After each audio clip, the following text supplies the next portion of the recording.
Morning students. ये topic इतना important है, मैं आपको एम्फेसाइज नहीं कर सकता हूँ। लिटरली अगर डिमांड में मुझे लगता है जो सबसे इंपॉर्टेंट टॉपिक है तो वो यही है। ये मैं पहले क्लियर करता हूँ मैं ये लाइन क्यों बोला हूँ, क्योंकि इस चैप्टर में हम क्या इंक्लूड करते हैं कि demand other factor except price कैसे चेंज करता है, वो इसमें हम लोग डिस्कस करते हैं। और आपको ही पता है कि हमारा जो डिमांड है मार्केट में, और मार्केट जब बोलता हूँ तो किसी भी कंट्री में, डोमेस्टिक कंट्री में, वो गवर्नमेंट के थ्रू हो या कंज्यूमर के थ्रू हो, वो मेनी अदर फैक्टर्स को इंक्लूड करके बनता है। तो इसमें हम लोग बेसिकली मेनी अदर फैक्टर्स को इलैबोरेट कर रहे होते हैं रादर देन प्राइस को। तो इसीलिए हमारा एक्चुअली में जो समझ कॉम्प्रहेंसिव होता है डिमांड को लेके कि मार्केट में डिमांड कैसे कैसे होता है, वो अदर फैक्टर्स है, वो इसमें इंक्लूडेड होता है। और वो कैसे रिस्पॉन्ड करवाता है हमारे डिमांड को, ये हम इस बात में समझते हैं। तो welcome to the class PSC simplified economics. और आपको ये चैप्टर ज़रूर देखना चाहिए, ये स्लाइड ज़रूर देखना चाहिए, बिकॉज ये समझिएगा तो आपको अपने इकोनॉमिक्स वाले चैप्टर में, लाइक वो यूपीएससी हो या पीएससी हो, उसमें आपको काफ़ी हेल्प मिलने वाला है। तो चलिए काम पे आते हैं। डिमांड शिफ्ट इसको हम लोग कहते हैं। पहले तो ये वर्ड पे शिफ्ट क्यों कहते हैं, इस बात को समझ लेते हैं। अगर आप मेरा पुराना क्लास फॉलो कर रहे हैं तो हमारा एक कर्व कॉन्सेप्ट होता है, डिमांड कर्व। कर्व क्या होता है? Graphical representation of demand schedule.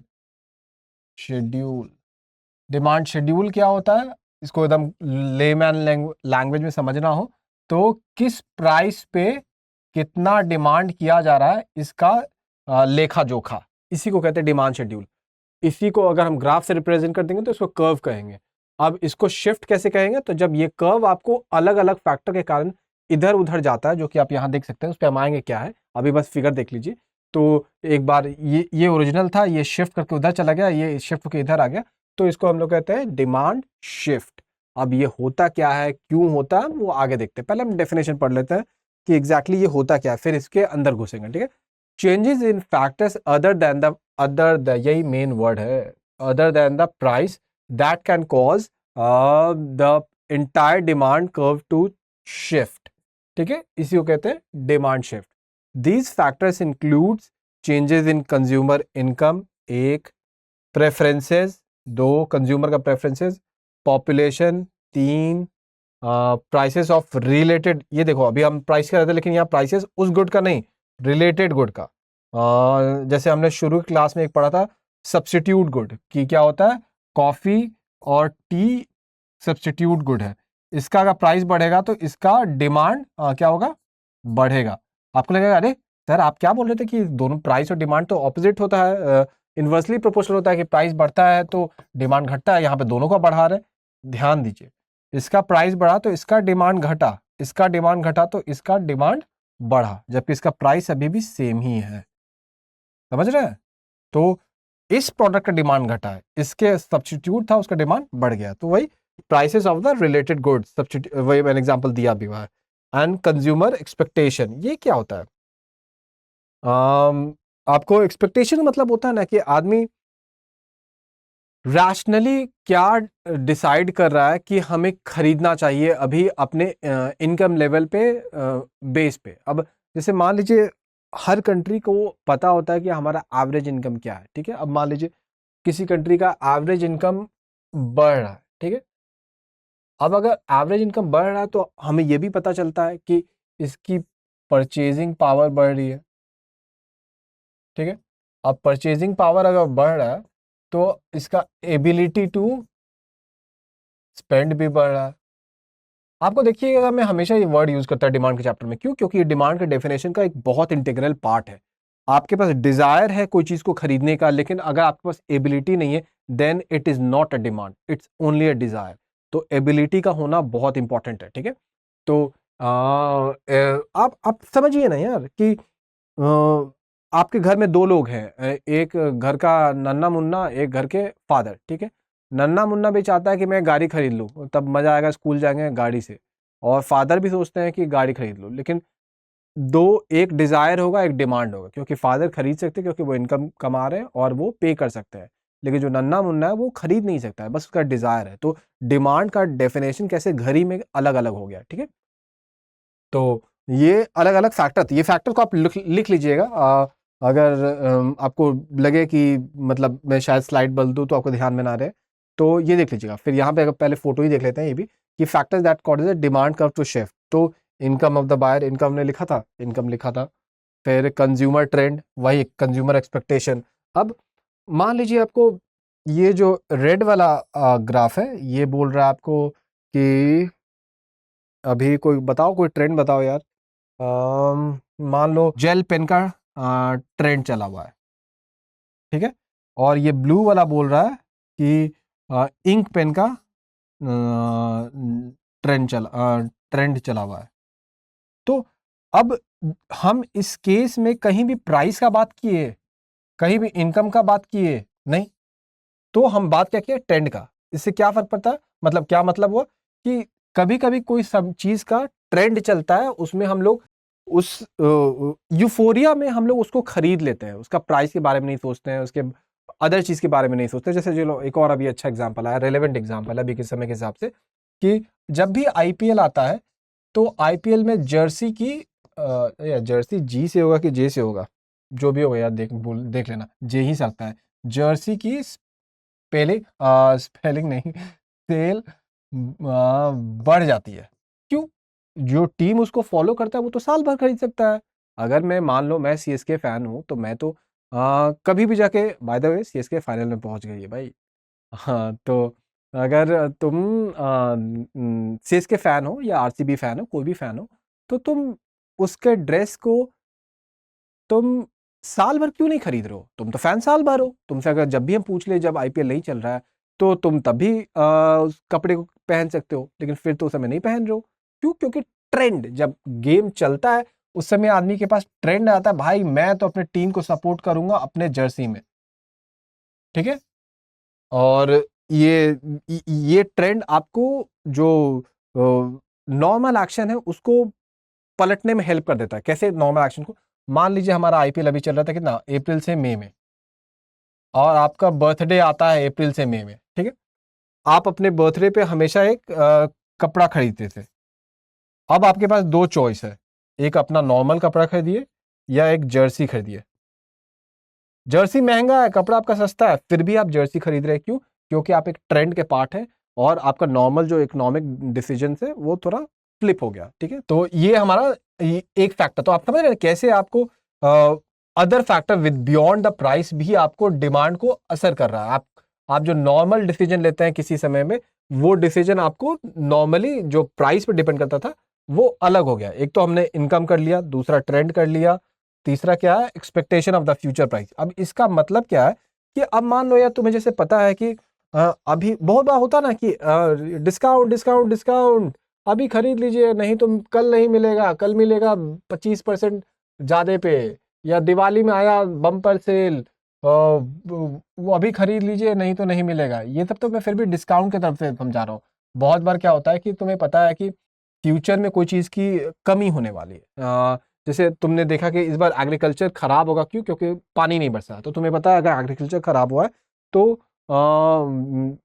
अक्टूबर के महीने में या दिसंबर के महीने में राइस का शायद प्राइस बढ़ जाए। और राइस तो फिर भी थोड़ा गलत एग्जाम्पल है, इसलिए क्योंकि वो एक ऐसा गुड है ना, इन इलास्टिक गुड है। ये सब वर्ड पे भी मत जाना, मैं इस टॉपिक पे आऊंगा कि इसका दाम कितना भी बढ़े कितना भी घटे उसके सेल पे उतना फर्क नहीं पड़ता है। जैसे कोई अच्छा गुड मान लो ईयरफोन है, ठीक है, ईयरफोन, ठीक है। अब मान लो तुमको पता है कि अभी दिवाली के समय में ईयरफोन पे 30% डिस्काउंट है, तो और दिवाली जैसे बीत जाएगा इसका दाम 40% बढ़ जाएगा, ठीक है। तो तुम क्या करोगे कि यहाँ पे क्या करो कि दिवाली एक तुम्हारे लिए डिसीजन मेकिंग लाइन हो गया। उसके फ्यूचर में तुमको पता है इसका दाम बढ़ने वाला, तो future expectation of the price तुमको क्या करेगा, अभी तुमको इसका जरूरत भी नहीं रहेगा, तुम्हारे पास ईयरफोन काम है, कर रहा है, फिर भी तुम इसको जाके खरीद लोगे। क्यों? क्योंकि उसका फ्यूचर में दाम बढ़ने वाला है। तुमको लगेगा कि अरे कहीं यहाँ पे मेरा समय ईयरफोन खराब हो गया तो मेरे पास फ्यूचर में एक रहना चाहिए। तो फ्यूचर एक्सपेक्टेशन कैसे तुमको तुम्हारा डिमांड चेंज करवाता है। तुम इसका, ये सब तो फिर भी वो था कंज्यूमर गुड का एग्जाम्पल देता। तुम ये सोचो कि क्यों इंडिया में इतने लोग इंजीनियरिंग का एग्जाम देते हैं? क्यों नहीं तुमको वो आर्ट्स पढ़ रहे हैं या कुछ अदर सब्जेक्ट पढ़ रहे हैं? तो ये अगेन तुमको फ्यूचर एक्सपेक्टेशन है। ये उनका फ्यूचर एक्सपेक्टेशन क्या है कि फ्यूचर में जहाँ इकोनॉमी जा रहा है वहाँ पे इंजीनियर का ज़रूरत ज़्यादा है, और इंजीनियर का ज़रूरत ज़्यादा है तो हम क्या करेंगे कि अभी अभी में हम वो चीज़ परचेज करेंगे जो फ्यूचर में हमें शायद और महंगा मिलेगा। तो अभी क्या परचेज कर रहे हैं हम लोग? हम कर रहे हैं अपना इंजीनियरिंग सीट। ऑब्वियसली इसका एक प्रोसीजर है कि आप एग्जामिनेशन के थ्रू जाते हैं, लेकिन इसके लिए फीस तो दे रहे हैं ना। हम ये भी तो चूज कर सकते थे कि हम इंजीनियरिंग करें ही ना।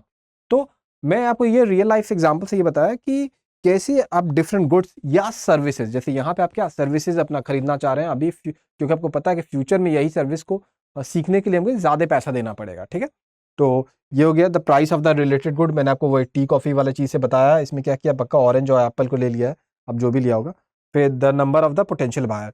अब ये नंबर क्या होता है, ये बेसिकली आप समझो तो एग्रीगेट डिमांड। एग्रीगेट डिमांड क्या हुआ कि अब जैसे जो पॉपुलेशन मैंने यहाँ पे लिखा था ना, वही पॉपुलेशन चीज है कि हमारे देश का 2000 था तो शायद 1 बिलियन हमारा पॉपुलेशन हुआ था। तो उस समय जितने कपड़े की डिमांड होंगे इस देश में, उससे तो आज ज्यादा ही है ना डिमांड।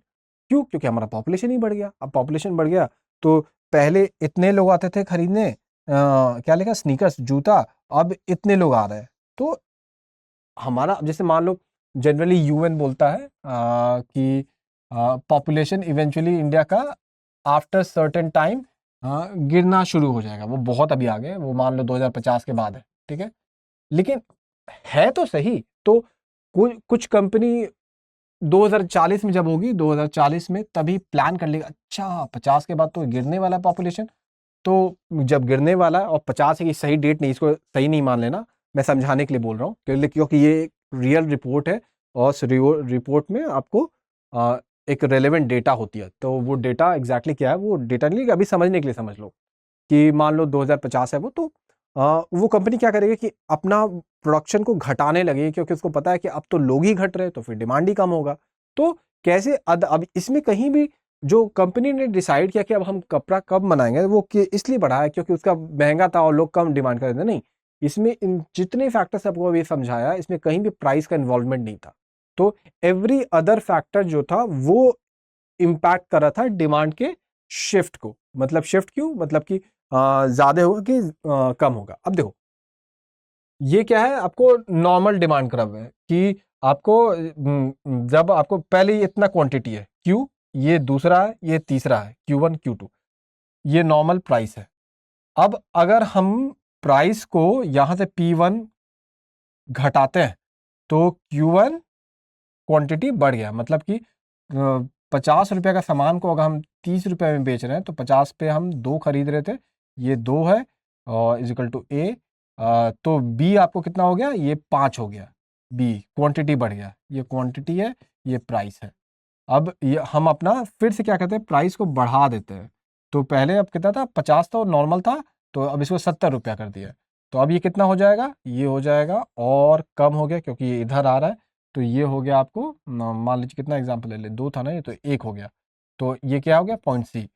तो ये हमारा नॉर्मल डिमांड था। यहाँ पे आपको इसी ग्राफ पे हम लोग खेल रहे हैं क्योंकि प्राइस पे हम लोग बात कर रहे हैं। अब हम आते हैं आपको शिफ्ट वाले केस में कि ये एक वर्ड यहाँ पे, यहाँ देखिए डेफिनेशन में ध्यान दीजिएगा, कहाँ गया,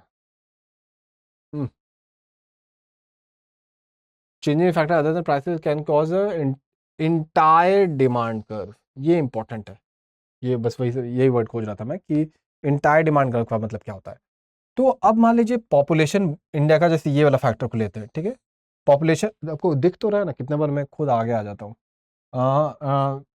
आपको पॉपुलेशन इंडिया का बढ़ गया, ठीक है। तो अब पहले इतना प्राइस था तो इतने लोग डिमांड कर रहे थे, इतना प्राइस था तो इतने कर रहे थे।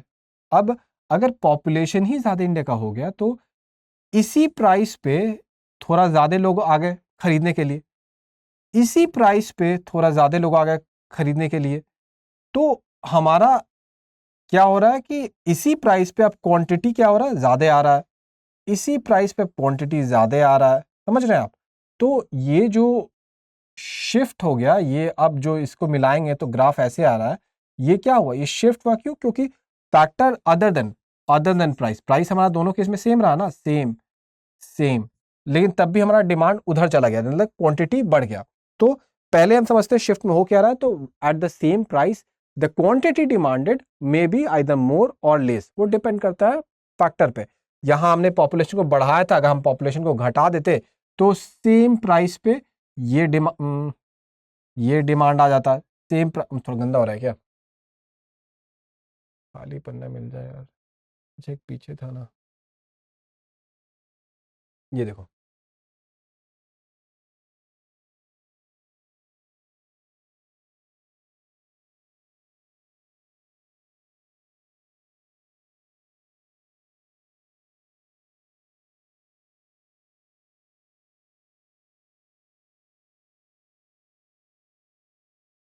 क्वांटिटी प्राइस, अब देखो इस प्राइस पे हम लोग मान लो Q1 लेते थे, इस प्राइस P1, ये P1 पे हम ले रहे हैं Q1, ये हम समझते हैं ये नॉर्मल चीज है। अब देखो क्या होता है कि आदमी का देश का पॉपुलेशन बढ़ गया, प्राइस अभी भी P ही है, अगर पॉपुलेशन बढ़ा है तो यहाँ पे कुछ तो एक्स्ट्रा लोग ऐसे ऐड हुए होंगे जो इसी प्राइस पे आपको क्वांटिटी लेने को तैयार है, लेकिन वो बढ़ गया पॉपुलेशन तो शायद यहां तक वो एक्स्ट्रा पॉपुलेशन के कारण वो इस प्राइस पे यहां तक खरीदने को तैयार है, मतलब कि अब वो यहां पे ग्राफ आएगा, ये समझ गए। अब P1 पे भी वही होगा, इस प्राइस पे इतने लोग ले रहे थे तो अब थोड़ा ज्यादा लोग लेंगे, ठीक है, वो यहां पे गिरेगा, ठीक है। तो अब जो हमारा नेक्स्ट ग्राफ बन रहा है वो इसको मिलाते हुए बनेगा ना, अब इसको बनाया हमने, और ये जो हमारा पुराना वाला ग्राफ था वो ये था, तो देख रहे हैं मैंने अभी शिफ्ट के लिए कुछ किया नहीं था, ये अपने आप शिफ्ट हो गया, मैंने ये पूरा पन्ना लिया, इतना टाइम लिया इसीलिए लिया कि आपको जब मैं खुद बना के दिखाऊंगा तो आपको शिफ्ट ज्यादा अच्छा समझ में आएगा। अब मान लीजिए हम एक और कंडीशन ले लेते हैं, आपको पॉपुलेशन घट गया, ठीक है, तो इसी प्राइस पे अगर पॉपुलेशन घटा तो कुछ तो थोड़ा कम ही लोग लेगा, मान लीजिए वो ये संख्या है, तो क्वांटिटी इसका क्या कितना है, इसको Q2 कह देते हैं ना, तो इस प्राइस पे भी कुछ क्वांटिटी घटेगा तो इसको कितना, इसको आपको यहां कर देते हैं। अच्छा आप अगर आपसे मैं क्वेश्चन पूछूं कि इस लाइन को मैंने यहां क्यों नहीं ड्रॉ किया, या आप बता सकते हैं क्या, यहां क्यों ड्रॉ किया, इसको यहां पे भी तो कर सकता था, इसलिए नहीं किया क्योंकि जब हायर प्राइस है उसमें तो इतना डिमांड कर रहे हैं, तो लोअर प्राइस पे तो कम से कम इससे ज्यादा ही करेंगे ना, तो ये मैं आपसे बस एक रिवीजन करवा लेना चाहता था, तो ये पॉइंट यहाँ पे आया, ये पॉइंट यहाँ आया, तो मिलाते हैं ये ऐसे आ गया, तो ये देखिए पॉपुलेशन घटने के कारण शिफ्ट इधर हो गया, तो ये समझ रहे हैं ना कि कैसे शिफ्ट हो रहा है। और ये मैंने पॉपुलेशन को एग्जांपल इसलिए लिया, और देखिए दोनों में प्राइस कहीं चेंज हो रहा है नहीं, बस different factor other than price उसमें चेंज हो रहा है। ये मैंने आपको एग्जांपल इसलिए लिया है आपको कि पॉपुलेशन का, क्योंकि ये समझाना आपके लिए रिलेटिवली इजी था, अदर फैक्टर से मैं समझाऊंगा जैसे सब्स्टिट्यूट से या कंज्यूमर ट्रेंड से भी समझा सकता था, तो वो थोड़ा शायद आपको शुरू में डिफिकल्ट होता, अब अपने से आप करके देखिएगा कंज्यूमर ट्रेंड पे तो आपको ये वाला लॉजिकली आइडिया बन जाएगा। Demand shift toward the digital services, अच्छा अब देखिए मैं बिना रियल इम्पैक्ट ऑफ कॉन्सेप्ट के पढ़ाई ना करता हूं, ना करना चाहूंगा, और ना ही आपको पढ़ाऊंगा, जब तक हम अब उस पे ही छोड़ देता चैप्टर तो खत्म हो जाता, कोई दिक्कत नहीं था, समझ भी गए आप, लेकिन उसका क्या करूं मैं, हाँ वो जान के करूं क्या मैं, जब तक हम उसको देखते हैं कि हमारे देश में ये कैसे काम नहीं कर रहा है तब तक हम आगे नहीं बढ़ेंगे, ठीक है। तो इसको अपना एक अलग ही क्लास कर दे क्या, the real impact of the demand shift, इसको अलग ही कर देते हैं, चलिए तब मिलते हैं हम नेक्स्ट क्लास में।